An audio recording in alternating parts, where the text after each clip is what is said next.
Hello दोस्तों, कहानियों की दुनिया में आप सभी का स्वागत है। आज हम सुनेंगे मुंशी प्रेमचंद जी द्वारा लिखित कहानी पंच परमेश्वर। तो आइए सुनते हैं इस कहानी को। जुम्मन शेख और अलगू चौधरी में गाढ़ी मित्रता थी। साझे में खेती होती थी, कुछ लेन देन में भी साझा था।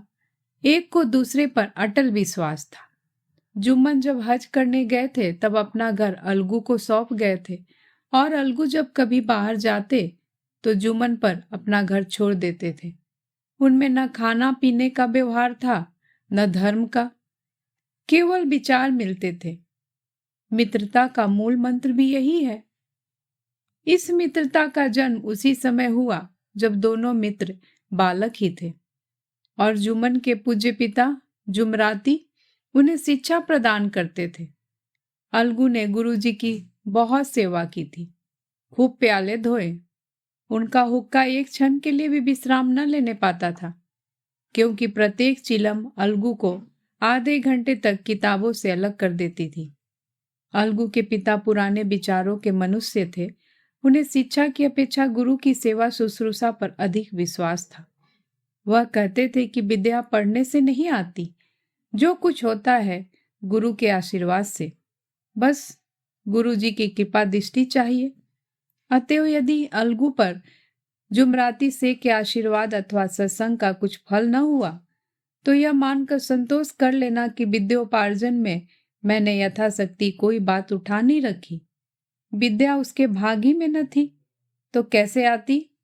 मगर जुमराती शेख स्वयं आशीर्वाद के कायल न थे। उन्हें अपने सोटे पर अधिक भरोसा था, और उसी सोटे के प्रताप से आज पास के गांव में जुम्मन की पूजा होती थी।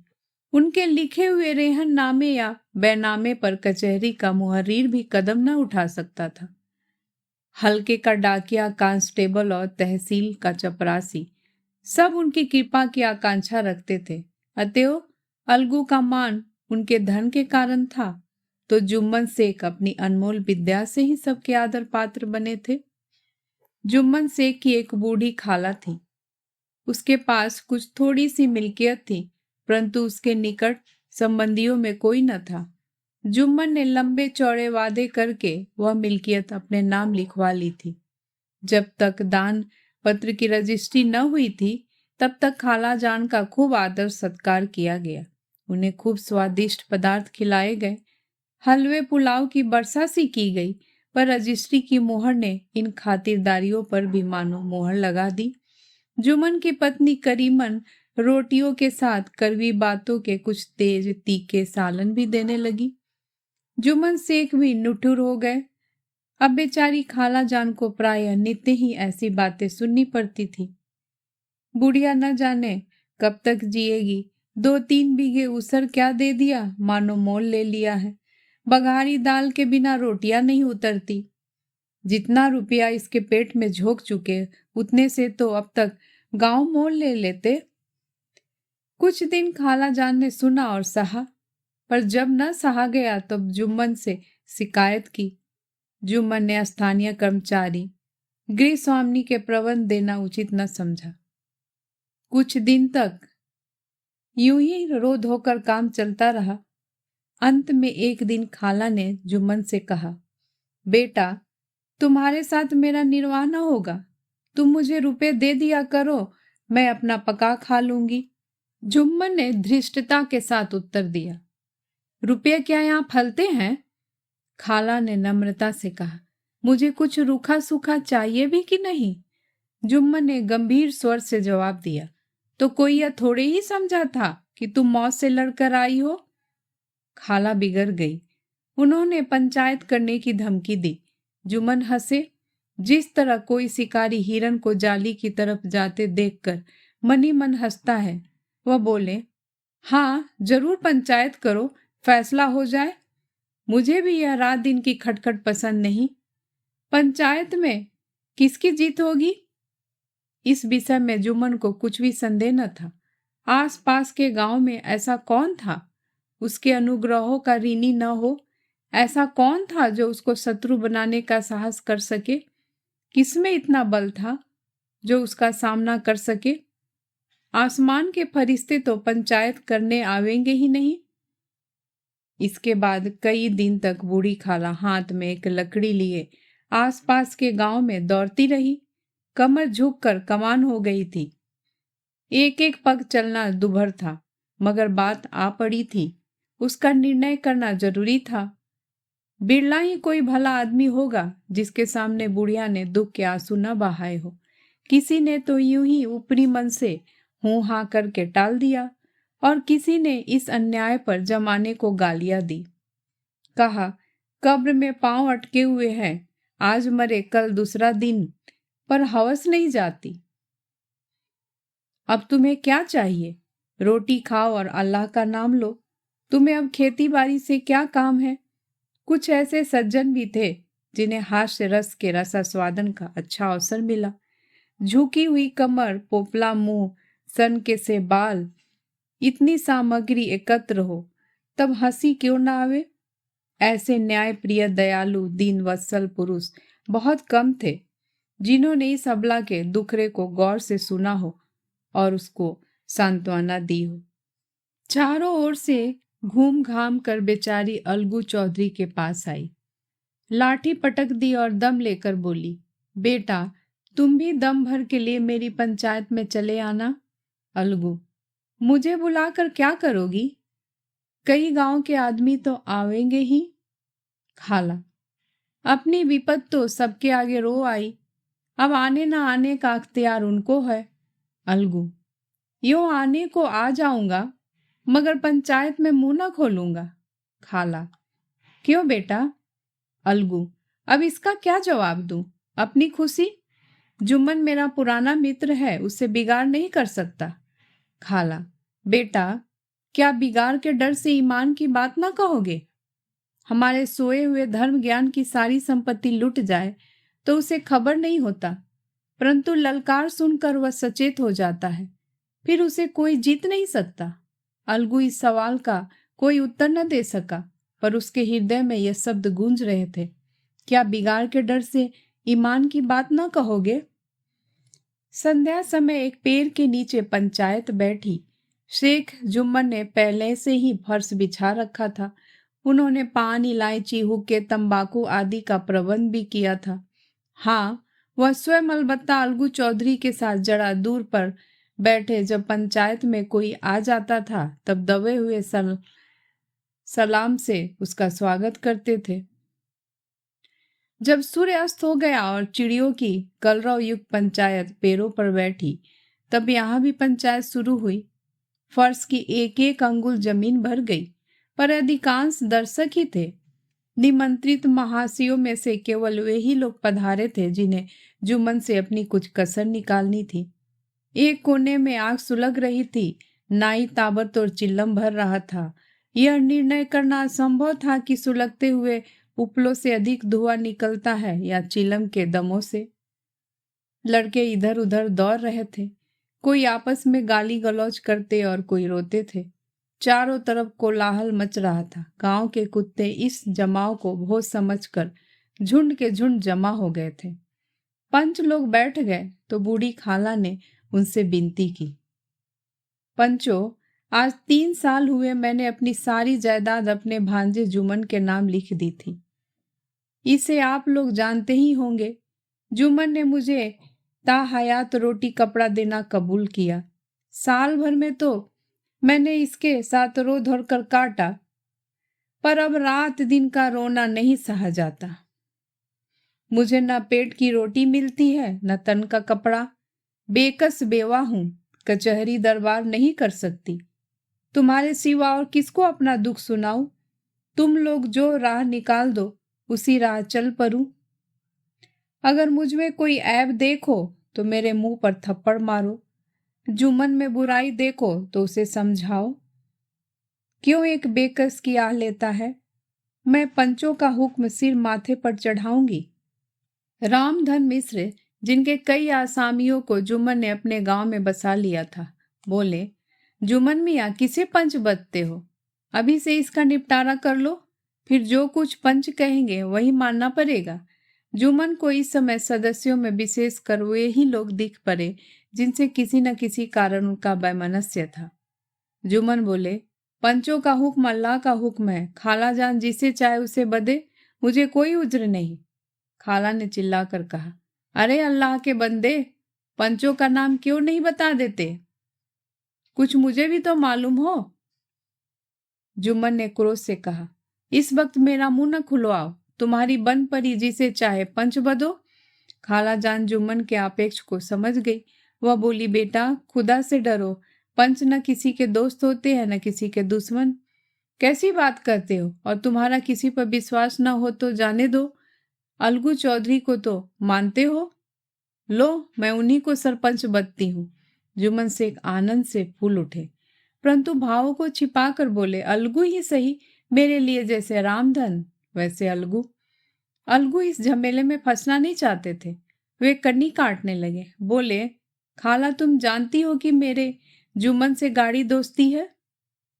खाला ने गंभीर स्वर में कहा, बेटा दोस्ती के लिए कोई अपना ईमान नहीं बेचता, पंच के दिल में खुदा बसता है। पंचों के मुंह से जो बात निकलती है वह खुदा की तरफ से निकलती है। अलगू चौधरी सरपंच हुए। रामधन मिश्र और जुम्मन के दूसरे विरोधियों ने बुढ़िया को मन में बहुत कोसा। अलगू चौधरी बोले, शेख जुम्मन, हम और तुम पुराने दोस्त हैं। जब काम पड़ा तुमने हमारी मदद की है और हम भी जो कुछ बन पड़ा तुम्हारी सेवा करते रहे, मगर इस समय तुम और बूढ़ी खाला दोनों हमारी निगाह में बराबर हो। तुमको पंचों से जो कुछ अर्ज करनी हो करो। जुम्मन को पूरा विश्वास था कि अब बाजी मेरी है, अतएव शांतचित्त होकर बोले, पंचो 3 साल हुए खाला जान ने अपनी जायदाद मेरे नाम हिब्बा कर दी थी। मैंने उन्हें ता हयात खाना कपड़ा देना कबूल किया था। खुदा गवाह है, आज तक मैंने खाला जान को कोई तकलीफ नहीं दी। मैं उन्हें अपनी माँ के समान समझता हूँ। उनकी खिदमत करना मेरा फर्ज है, मगर औरतों में जरा अनबन रहती है, उसमें मेरा क्या बस है। खाला जान मुझसे महावर खर्च अलग मांगती हैं। जायदाद जितनी है वह पंचों से छिपी नहीं है। उससे इतना मुनाफा नहीं होता है कि महावर खर्च दे सकूं। इसके अलावा हिब्बा नामे में महावर खर्च का कोई जिक्र नहीं तो मैं भूल कर भी इस झमेले में न पड़ता। बस मुझे यही कहना है, आइंदा पंचों का अख्तियार है, जो फैसला चाहे करे। अलगू चौधरी को हमेशा कचहरी से काम पड़ता था, अतः वह पूरा कानूनी आदमी था।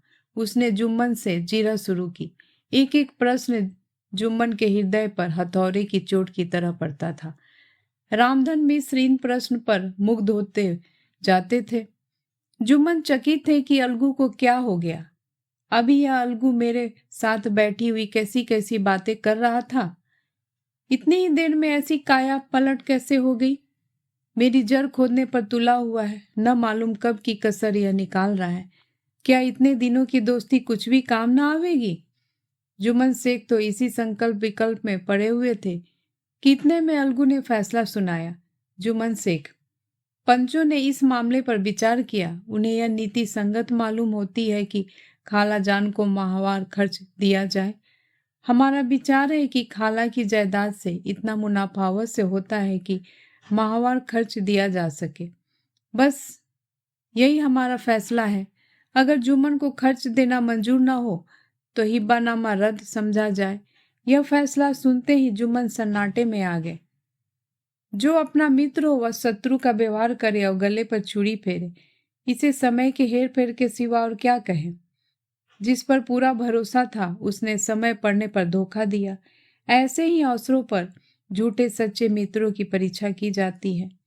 यही कलयुग की दोस्ती है। अगर लोग ऐसे कपटी धोखेबाज न होते तो देश में आपत्तियों का प्रकोप क्यों होता। यह हैजा प्लेग आदि व्याधि दुष्कर्मों के ही दंड है। मगर रामधन मिश्र और अन्य पंच अलगू चौधरी की इस नीति परायणता को प्रशंसा जी खोलकर कर रहे थे। वे कहते थे, इसका नाम पंचायत है, दूध का दूध और पानी का पानी कर दिया। दोस्ती दोस्ती की जगह है, किंतु धर्म का पालन करना मुख्य है। ऐसे ही सत्यवादियों के बल पर पृथ्वी ठहरी है, नहीं तो यह कब की रसातल को चली जाती। इस फैसले ने अलगू और जुम्मन की दोस्ती की जड़ हिला दी। अब वे साथ साथ बातें करते नहीं दिखाई देते। इतना पुराना मित्रता रूपी वृक्ष सत्य का एक झोंका भी न सह सका। सचमुच वह बालू की ही जमीन पर खड़ा था। उनमें अब शिष्टाचार का अधिक व्यवहार होने लगा, एक दूसरे की आवभगत ज्यादा करने लगा। वे मिलते जुलते थे, मगर उसी तरह जैसे तलवार से ढाल मिलती है। जुम्मन के चित्त में मित्र की कुटिलता आठों पहर खटकती रहती थी। उसे हर घड़ी यही चिंता रहती थी कि किसी तरह बदला लेने का अवसर मिले। अच्छे कामों की सिद्धि में बड़ी देर लगती है, पर बुरे कामों की सिद्धि में यह बात नहीं होती। जुम्मन को भी बदला लेने का अवसर जल्दी मिल गया।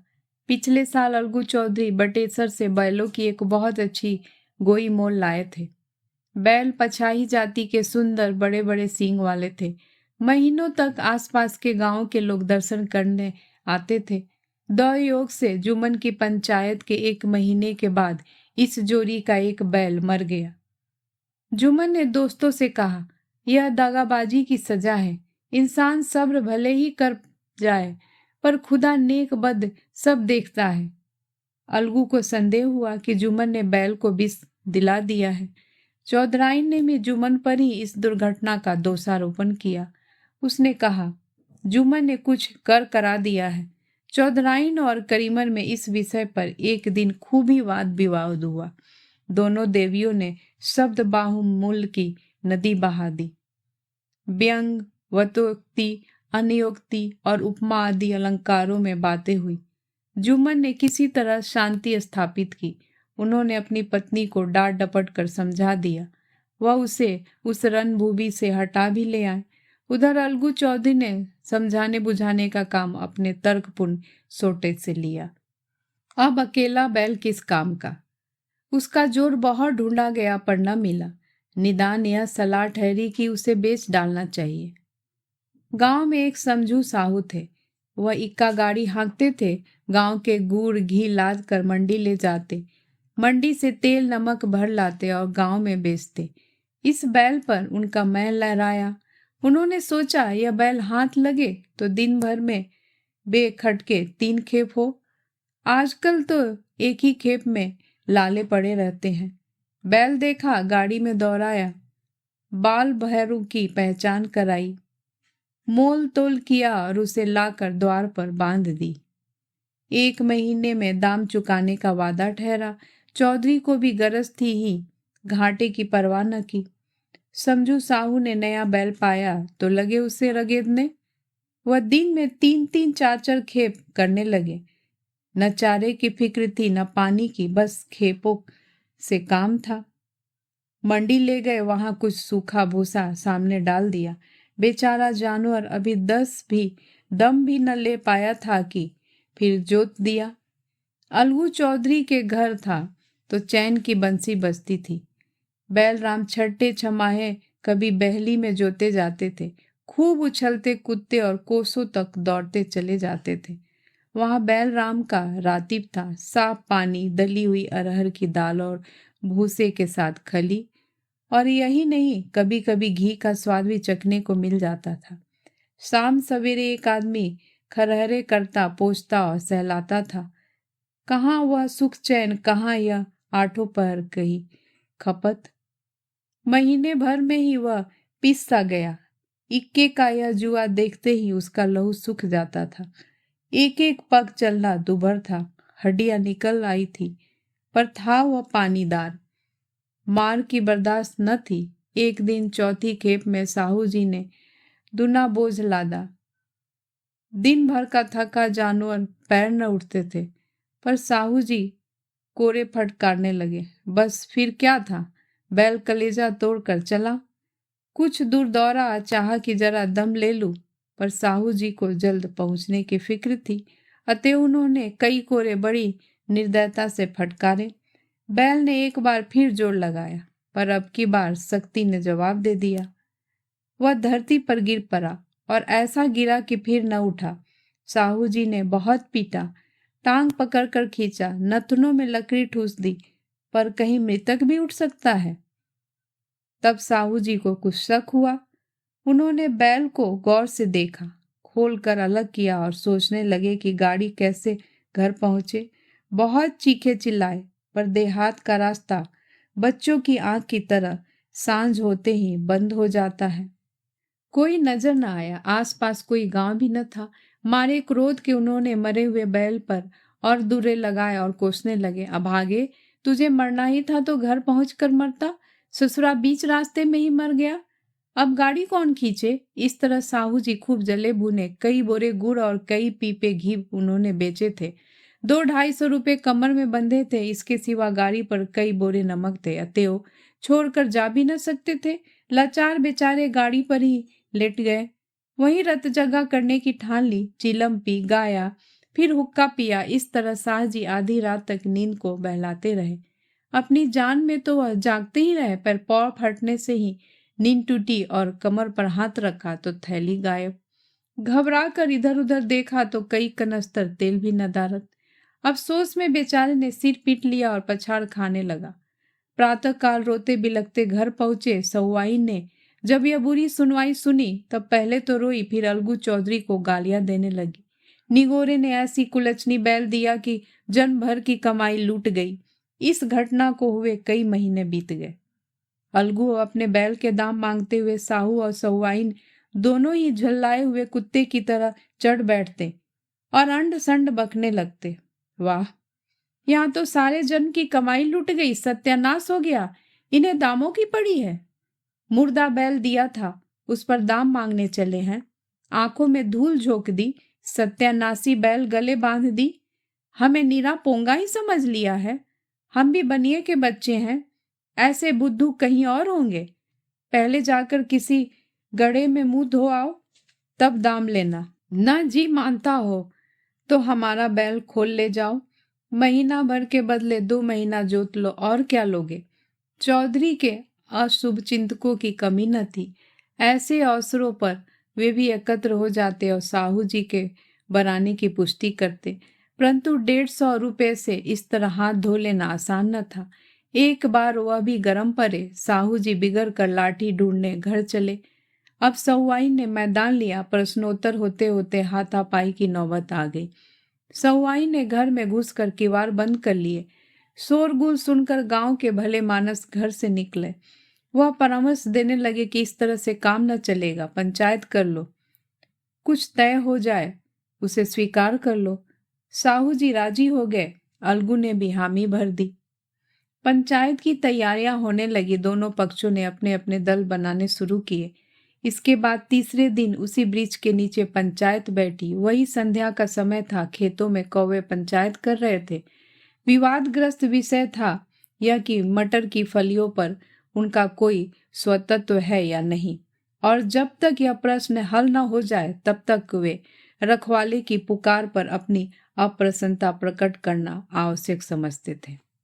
पेड़ की डालियों पर बैठी हुई शुक मंडली में वह प्रश्न छिरा हुआ था कि मनुष्यों को उन्हें बेसुरौवत कहने का क्या अधिकार है, जब उन्हें स्वयं अपने मित्रों से दगा करने में भी संकोच नहीं होता। पंचायत बैठ गई तो रामधन मिश्र ने कहा, अब देरी क्या है, पंचों का चुनाव हो जाना चाहिए। बोलो चौधरी, किस किस को पंच बदते हो। अलगू ने दीन भाव से कहा, समझू साहू ही चुन ले। समझू खड़े हुए और कड़क कर बोले, मेरी ओर से जुम्मन शेख। जुम्मन का नाम सुनते ही अलगू चौधरी का कलेजा धक धक करने लगा, मानो किसी ने अचानक थप्पड़ मार दिया हो। रामधन अलगू के मित्र थे, वह बात तो ताड़ गए।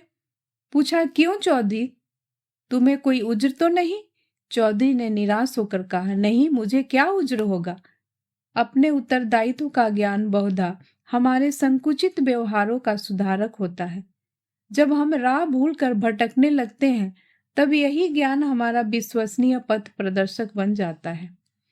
पत्र संपादक अपनी शांति कुटी में बैठा हुआ कितनी धृष्टता और स्वतंत्रता के साथ अपनी प्रबल लेखनी से मंत्रिमंडल पर आक्रमण करता है, परंतु ऐसे अवसर आते हैं जब वह स्वयं मंत्रिमंडल में सम्मिलित होता है। मंडल के भवन में पग धरते ही उसकी लेखनी कितनी मर्मज्ञ, कितनी विचारशील, कितनी न्याय परायण हो जाती है। इसका कारण उत्तरदायित्व का ज्ञान है। नवयुवक युवावस्था में कितना उदंड रहता है, माता पिता उसकी ओर से कितने चिंतित रहते हैं, वे उसे कुल कलंक समझते हैं, परंतु थोड़ी ही समय में परिवार का बोझ सिर पर पड़ते ही वह अव्यवस्थित चित्त उन्मत्त युवक कितना धैर्यशील, कैसा शांत चित्त हो जाता है। यह भी उत्तरदायित्व के ज्ञान का फल है। जुम्मन शेख के मन में भी सरपंच का उच्च स्थान ग्रहण करते ही अपनी जिम्मेदारी का भाव पैदा हुआ। उसने सोचा, मैं इस वक्त न्याय और धर्म के सर्वोच्च आसन पर बैठा हूँ। मेरे मुंह से इस समय जो कुछ निकलेगा वह देववाणी के सदृश्य है, और देववाणी में मेरे मनोविकारों का कदापि समावेश न होना चाहिए। मुझे सत्य से जौ भर भी टलना उचित नहीं। पंचों ने दोनों पक्षों से सवाल जवाब करने शुरू किए। बहुत देर तक दोनों दल अपने अपने पक्ष का समर्थन करते रहे। इस विषय में तो सब सहमत थे कि समझू को बैल का मूल देना चाहिए, परंतु वह महाशय इस कारण रियायत करना चाहते थे कि बैल के मर जाने से समझू को हानि हुई। इसके प्रतिकूल दो सभ्य मूल के अतिरिक्त समझू को दंड भी देना चाहते थे, जिससे फिर किसी को पशुओं के साथ ऐसी निर्दयता करने का साहस न हो। अंत में जुम्मन ने फैसला सुनाया, अलगू चौधरी और समझू साहू, पंचों ने तुम्हारे मामले पर अच्छी तरह विचार किया। समझू को उचित है कि बैल का पूरा दाम दे। जिस वक्त उन्होंने बैल लिया उसे कोई बीमारी न थी। अगर उसी समय दाम दे दिए जाते तो आज समझू उसे फेर लेने का आग्रह न करते। बैल की मृत्यु केवल इस कारण हुई कि उससे बड़ा कठिन परिश्रम लिया गया और उसके दाने चारे का कोई प्रबंध न किया गया। रामधन मिश्र बोले, समझू ने बैल को जानबूझकर मारा है, अतएव उसे दंड लेना चाहिए। जुम्मन बोले, यह दूसरा सवाल है, हमको इससे कोई मतलब नहीं। झगरू साहू ने कहा, समझू के साथ कुछ रियायत होनी चाहिए। जुम्मन बोले, यह अलगू चौधरी की इच्छा पर निर्भर है। यह रियायत करे तो उनकी भलमनसी। अलगू चौधरी फूले न समाये, उठ खड़े हुए और जोर से बोले, पंच परमेश्वर की जय। इसके साथ ही चारों ओर से प्रतिध्वनि हुई, पंच परमेश्वर की जय। यह मनुष्य का काम नहीं, पंच में परमेश्वर वास करते हैं। यह उन्हीं की महिमा है। पंच के सामने खोटे को कौन खरा कह सकता है। थोड़ी देर बाद जुम्मन अलगू के पास आए और उनके गले लिपट कर बोले, भैया, जब से तुमने मेरी पंचायत की तब से मैं तुम्हारा प्राण घातक शत्रु बन गया था, पर आज मुझे ज्ञात हुआ कि पंच के पद पर बैठकर न कोई किसी का दोस्त है न दुश्मन। न्याय के सिवा उसे और कुछ नहीं सूझता। आज मुझे विश्वास हो गया कि पंच की जवान से खुदा बोलता है। अलगू रोने लगे। इस पानी से दोनों के दिलों का मैल धुल गया। मित्रता की मुरझाई हुई लता फिर हरी हो गई। दोस्तों, इस कहानी को सुनने के लिए आपका बहुत बहुत धन्यवाद। दोस्तों, अगर आपको ये कहानी अच्छी लगी हो तो प्लीज़ मेरे चैनल को लाइक एंड सब्सक्राइब करना मत भूलिएगा। मैं फिर हाजिर होंगी एक नई कहानी के साथ। तब तक के लिए नमस्कार।